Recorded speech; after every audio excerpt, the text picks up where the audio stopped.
निवेदन है कि पीछे हमारे सांसद बैठे हैं, हमारे विधायक बैठे हैं, थोड़ा सा अनुशासन बना के रखें।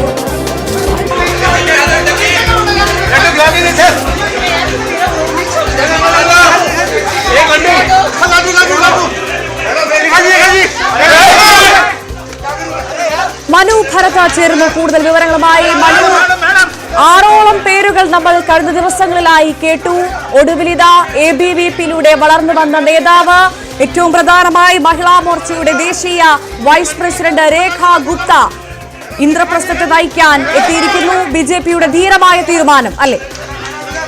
അതെ, ഭവ്യ ചൂണ്ടിക്കാണിച്ചതുപോലെ വിദ്യാർത്ഥി രാഷ്ട്രീയത്തിലൂടെയാണ് രേഖ ഗുപ്ത തൻ്റെ രാഷ്ട്രീയ ജീവിതം അടയാളപ്പെടുത്തുന്നത്. ഡൽഹി യൂണിവേഴ്സിറ്റിയുടെ നേതൃരംഗത്തേക്ക് അവിടെ ജനറൽ സെക്രട്ടറിയായി ജയിക്കുന്നു. പിന്നീട് DSU ഡൽഹി സ്റ്റുഡൻസ് യൂണിയൻ്റെ പ്രസിഡന്റായും രേഖ ഗുപ്ത തിരഞ്ഞെടുക്കപ്പെടുന്നു. അങ്ങനെ വിദ്യാർത്ഥികൾക്കിടയിലൂടെ തൻ്റെ പ്രവർത്തനം ആരംഭിച്ച് പിന്നീട് 2002-ൽ BJP-യിലെത്തുകയും അവിടെ യുവജന വിഭാഗത്തിൻ്റെ പ്രവർത്തനങ്ങളിൽ ഏർപ്പെടുകയും ഒക്കെ ചെയ്താണ് രേഖ ഗുപ്ത താൻ രാഷ്ട്രീയ രംഗത്ത് തൻ്റെ മികവുറ്റ പ്രകടനം കാഴ്ചവെക്കാൻ കഴിയുന്ന ഒരാളാണ് എന്ന് തെളിയിക്കുന്നത്. അവിടെ നിന്ന് പിന്നീട് ഏറ്റവും താഴെത്തട്ടിലുള്ള പ്രവർത്തനങ്ങളിൽ സജീവമാകുന്നു. രേഖ ഗുപ്തയെ ഡൽഹിയുടെ മുഖ്യമന്ത്രിയായി നിയമിക്കുന്നതിൽ ഒരു സുപ്രധാന കാരണം അവർക്ക് ഈ അവിടുത്തെ സാമാന്യ ജനവുമായി ബന്ധപ്പെട്ടുള്ള ഒട്ടനവധി വിഷയങ്ങൾ വളരെ കാര്യക്ഷമമായി ഇടപെട്ട് പരിഹരിക്കാൻ കഴിഞ്ഞു എന്നതിൽ കൂടിയാണ്. കാരണം ഡൽഹി കൗൺസിലർ ആയി അവർ നോർത്ത് പിതംപുരയിൽ നിന്നാണ് ആദ്യം ജയിക്കുന്നത്. അവിടെ നിന്ന് 2007-ൽ ജയിക്കുന്നു. 2012-ൽ ആ വിജയം ആവർത്തിക്കുകയും ചെയ്യുന്നു. പിന്നീട് സൗത്ത് ഡൽഹി മുനിസിപ്പൽ കോർപ്പറേഷൻ്റെ മേയറായി അവർ തിരഞ്ഞെടുക്കപ്പെടുകയും ചെയ്യുന്നു. BJP കഴിഞ്ഞ കുറച്ച് കാലങ്ങളായി അവരുടെ മുഖ്യമന്ത്രിമാരെ തിരഞ്ഞെടുക്കുന്നതിൽ പലപ്പോഴും ആളുകൾക്ക് പ്രതീക്ഷിക്കാൻ കഴിയാത്ത തരത്തിൽ ഉള്ള ആളുകളെ പെട്ടെന്ന് തിരഞ്ഞെടുക്കുന്ന ഒരു രീതി ഉണ്ടായിരുന്നു. അത് രാജസ്ഥാനിലെ ഭുജൻപാൽ ആയിക്കോട്ടെ, അല്ലെങ്കിൽ മധ്യപ്രദേശിലെ മോഹൻ സിംഗ് ആയിക്കോട്ടെ, ഒഡീഷയിലെ മോഹൻ ചരൺ മാഞ്ചി ആയിക്കോട്ടെ, ഛത്തീസ്ഗഡിലെ വിഷ്ണു ദിയോസ് ആയിക്കോട്ടെ, ഇവരെല്ലാം പെട്ടെന്ന് ആളുകൾക്ക് ഇങ്ങനെ അവരെ തിരഞ്ഞെടുത്തേക്കും അല്ലെങ്കിൽ അവരെ വിശ്വസിച്ച് മുഖ്യമന്ത്രി സ്ഥാനം ഏൽപ്പിച്ചേക്കും എന്നൊന്നും ആളുകൾ പ്രതീക്ഷിക്കാത്ത ആളുകളിലേക്ക് പെട്ടെന്ന് എത്തുകയാണ്. ഇത്തവണയും ഭവ്യ സൂചിപ്പിച്ചതുപോലെ സാഹിബ് സിംഗ് വർമ്മയുടെ മകൻ ആകും എന്ന് പ്രതീക്ഷിച്ചവർ ഉണ്ട്. അതേപോലെ തന്നെ മറ്റ് BJP-യുടെ നേതൃസ്ഥാനത്തിരുന്ന മറ്റ് പല ആളുകൾക്കും ഈ സാധ്യതയുണ്ട് എന്ന് കൽപ്പിച്ചവർ ഉണ്ട്. ഇപ്പോൾ ഹരീഷ് ഖുറാനയെ പോലെ മദൻലാൽ ഖുറാന നമുക്കറിയാം, അദ്ദേഹവും വിദ്യാർത്ഥി രാഷ്ട്രീയത്തിലൂടെ വന്ന് ഡൽഹിയുടെ മുഖ്യമന്ത്രിയായ ആളാണ്.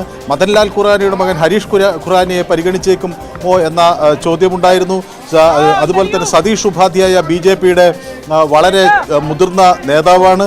മാളവിക നഗറിൽ നിന്ന് അദ്ദേഹം AAP-യുടെ സോംനാഥ് ഭാരതിയെ പരാജയപ്പെടുത്തിയാണ് തൻ്റെ നേതൃത്വം തെളിയിച്ചത്. അതുപോലെ ഉള്ള നേതാക്കൾ എല്ലാം ഉണ്ടായിരുന്നിട്ടും അതാണ് മനു, ഈ പറഞ്ഞ പേരുകളൊക്കെ തള്ളാൻ രേഖ ഗുപ്തയുടെ RSS ബന്ധം വഴിവെച്ചു എന്ന് മനസ്സിലാക്കണമോ? കൃത്യമായ RSS ഇടപെടൽ അവിടെ ഉണ്ടായി എന്നാണോ നമ്മൾ മനസ്സിലാക്കേണ്ടത്? ഡൽഹിക്ക് ഒരു വനിതാ മുഖ്യമന്ത്രി ഉണ്ടാകാൻ RSS ഇടപെടൽ ഉണ്ടായി എന്ന് മനസ്സിലാക്കണമോ? പ്രധാനമായി നമ്മൾ തുടക്കത്തിൽ പറഞ്ഞതുപോലെ തന്നെ രേഖ ഗുപ്തയുടെ വിദ്യാർത്ഥി പരിഷത്തുമായുള്ള ബന്ധം, അത് അവിടെ നിന്ന് നമുക്ക് മനസ്സിലാക്കാം RSS-ഉമായി അടുത്ത ബന്ധം രേഖ ഗുപ്തയ്ക്ക് ഉണ്ടെന്ന്. ആ ബന്ധം അവരെ ഡൽഹിയുടെ മുഖ്യമന്ത്രി പദവിയിൽ എത്തിച്ചു എന്ന് പറയാമോ മനു? അല്ല, ഇവിടെ അതിനേക്കാൾ ഉപരി ഒരു വനിതാ മുഖ്യമന്ത്രി ഉണ്ടാകുക എന്നതാണ് BJP പ്രാധാന്യം നൽകുന്നത്. കാരണം ഡൽഹിയിൽ ഇത്തവണ വനിതാ വോട്ടർമാർ BJPക്ക് കാര്യമായ പിന്തുണ നൽകി എന്നവർ കരുതുന്നു. വനിതാ വോട്ടർമാർക്കിടയിൽ സ്വാധീനം ഉറപ്പിക്കാനുള്ള കൂടുതൽ പ്രവർത്തനങ്ങൾ ഉണ്ടാകണം എന്ന് കരുതുന്നു. BJP ഇപ്പോൾ വനിതകൾക്ക് നൽകാൻ എന്ന് പ്രഖ്യാപിച്ചിട്ടുള്ള നിരവധി വാഗ്ദാനങ്ങളുണ്ട്. അതിപ്പോൾ ഈ 21,000 രൂപ ഗർഭിണികൾക്കുള്ള പ്രത്യേക പരിരക്ഷകളായിക്കോട്ടെ, അല്ലെങ്കിൽ 2,500 രൂപ വീതം നൽകാം എന്ന് പറയുന്ന പദ്ധതി ആയിക്കോട്ടെ, അല്ലെങ്കിൽ ആരോഗ്യ മേഖലയിൽ ഇനി BJP അവിടെ നടത്താൻ ഉദ്ദേശിക്കുന്ന പരിപാടി ആയിക്കോട്ടെ, ഇപ്പോൾ അതിലൊക്കെ തന്നെ വനിതകളുടെ ഒരു വലിയ പ്രാധാന്യം അവിടെ അടിവരയിടുന്നതാണ്. അപ്പോൾ സ്വാഭാവികമായ ഒരു വനിതാ മുഖ്യമന്ത്രി ഉണ്ടാകുക എന്നത് ഒരു വശത്ത് നിൽക്കുന്നു. മാത്രവുമല്ല, ഈ താഴെ തട്ടിൽ നിന്നുള്ള പ്രവർത്തന പരിചയമുള്ള ആളുകൾ നേതൃരംഗത്ത് വരിക എന്ന കാര്യം വളരെയധികം ശക്തമായി ഊന്നൽ നൽകുന്നു. ഇത് പ്രധാനമന്ത്രി മോദി തൻ്റെ വിദേശ പര്യടനം കഴിഞ്ഞ് തിരിച്ചു വരുന്നത് വരെ ഇതിൻ്റെ ഈ മുഖ്യമന്ത്രിയെ നിയമിക്കുന്ന കാര്യം നിർത്തിവെച്ചു എന്ന് മനസ്സിലാകുമ്പോൾ തന്നെ സ്വാഭാവികമായും അദ്ദേഹം എല്ലാ കാലത്തും പ്രധാനമന്ത്രി ഈ BJPക്ക് അകത്ത് നേതാക്കളെ നിശ്ചയിക്കുമ്പോൾ വനിതകൾക്ക് പ്രാധാന്യം നൽകണം എന്ന് അടിവരയിട്ടിട്ട് പറഞ്ഞിട്ടുണ്ട്. സ്വാഭാവികമായും അങ്ങനെയാണ് ആളുകൾ ഇത് പ്രധാനമന്ത്രി വരികയാണെങ്കിൽ സ്വാഭാവികമായും ഇതിൽ ശിഖ റോയ്ക്ക് ഒരു പക്ഷേ സാധ്യതയുണ്ടാകാം, അല്ലെങ്കിൽ രേഖാ ഗുപ്തയ്ക്ക് സാധ്യതയുണ്ടാകാം, പൂനം ശർമ്മയുണ്ട്, അല്ലെങ്കിൽ നീലൻ പെഹൽവാൻ, അങ്ങനെ 5 പേരാണല്ലോ. അതിഷിയെ കൂടാതെ മറ്റു 4 പേരാണ് അവിടെ തിരഞ്ഞെടുക്കപ്പെട്ടിട്ടുള്ള സ്ത്രീകളായുള്ളത്.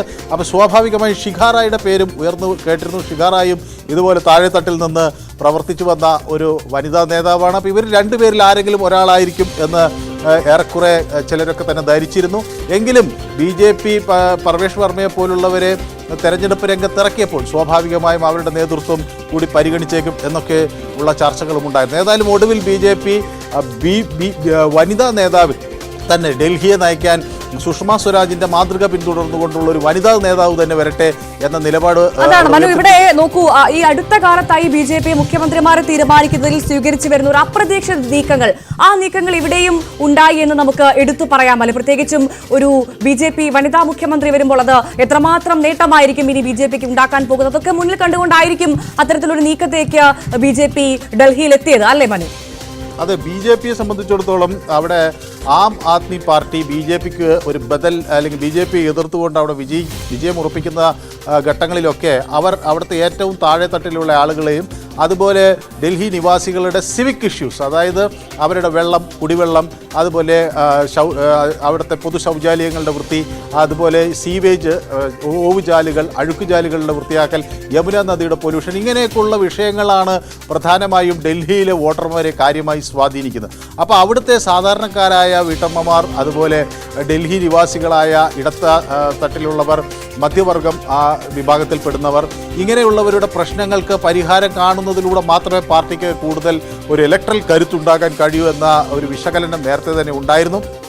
അതിൻ്റെ ഫലമായി അത്തരം വിഷയങ്ങളെ ഗൗരവമായി എടുക്കുന്ന കൗൺസിലറായി പ്രവർത്തിച്ചവർക്ക് ഒരുപക്ഷെ ഈ വിഷയങ്ങൾ കുറെ കൂടെ ഗൗരവമായി കാണാനും ആ വിഷയങ്ങൾ അവർക്ക് നേരത്തെ ഇടപെട്ട് ഉള്ള ഒരു പരിചയമൊക്കെ ഉണ്ടാകും. അപ്പോൾ സ്വാഭാവികമായും അത്തരം ആളുകൾക്ക് പ്രാതിനിധ്യം നൽകുക എന്ന് പറയുമ്പോൾ തന്നെ അതിലൂടെ വ്യക്തമാക്കുന്നത് ഇത് BJPയെ സംബന്ധിച്ചിടത്തോളം അവിടുത്തെ സാധാരണ പൊതുജീവിതത്തെ കൂടുതൽ മെച്ചമുള്ളതാക്കുക എന്നൊരു